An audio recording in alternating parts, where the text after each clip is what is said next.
Hello fans, welcome back to XFL Fan Zone. Even though we'll start with some NFL news. Russell Wilson, now the highest paid player in NFL history, if you believe it or not. 4-year extension, $140 million. So those rumors about him coming to New York with his wife Sierra, you could pretty much kiss those goodbye right now. And I was glad I had Russell Wilson play for my Giants, but back to the drawing board now. We'll see if we get Sam Rosen of Josh Rosen of Arizona, or if we draft Dwayne Haskins in the NFL draft. We'll see how that goes. First of all, I don't know how you pay anybody more than Tom Brady, but that just goes to show you about the laws of supply and demand. Not many good quarterbacks, so people are going to pay a lot for theirs. Kirk Cousins is an example of that last year, a man who has done nothing, who has done poorly in every big game he's played in, get all that money. And now Russell Wilson, who is a Super Bowl champion, and probably should have 2 rings, no thanks to Pete Carroll's ridiculous play calling.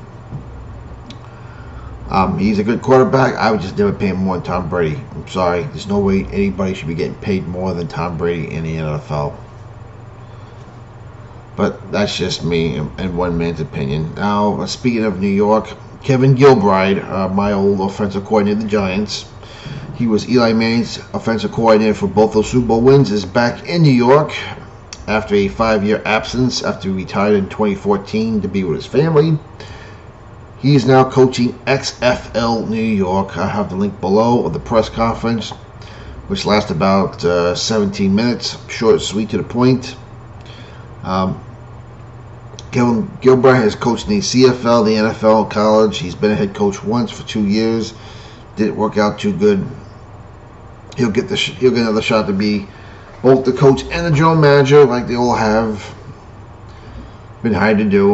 We now have Bob Stoops in Dallas, Pep Hamilton in Washington, Mark Trestman in Tampa Bay, Jim Zorn in Seattle, and now Kevin Gilbride in New York. Now the press conference was yesterday at noon at MetLife Stadium. Now it looks like we're going to have another press conference tomorrow in St. Louis. And the rumor going around is that Jim Haslett will be named coach of XFL St. Louis. I'm not sure how I feel about that. I would prefer to see Mike Martz go back to the old TWA Dome and bring the greatest show on turf back to that league. I know he drives you nuts with your play calling. He drives me nuts with his play calling, but he is fun to watch. You don't know what he's going to do. He would make a new league very exciting. And he did a pretty good job with the San Diego Fleet. You know, he had all those quarterback problems. He had Berkovici. Then he went with Nelson, and Nelson got hurt. And it was back with Berkovici. He had 2 good running backs.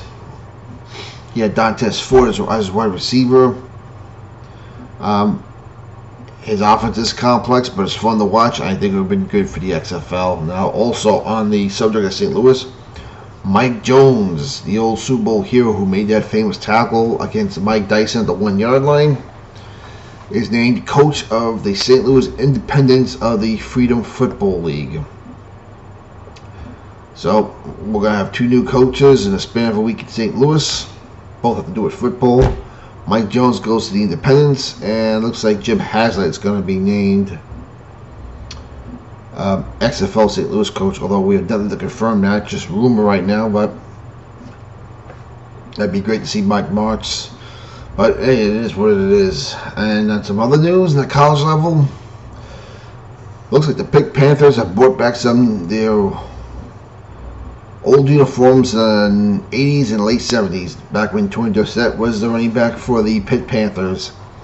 I have no problem with these uniforms. I do prefer the ones they had last year, the old gold and navy blue, but I got no problem with these. These are very retro. Retro seems to be back in now.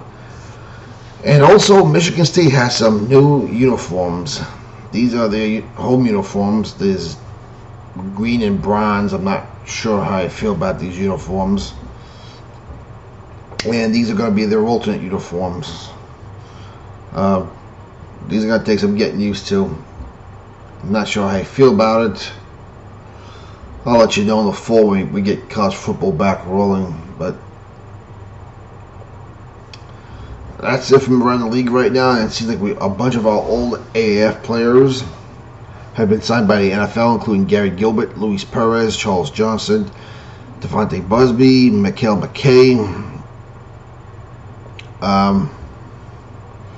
Wanted to throw another name in there. I can't think of anything right now, but it looks like about 52 players have been signed by the NFL from the AAF, so the AAF is having an impact on the league already. And this week would have been Championship Sunday, on Easter Sunday.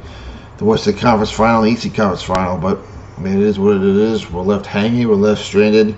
I am not very happy about it. I've been going through some football withdrawal. Thank God for the hockey players right now. I'd be in big trouble.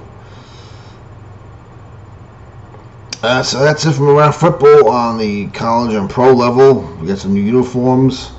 What is old is new again.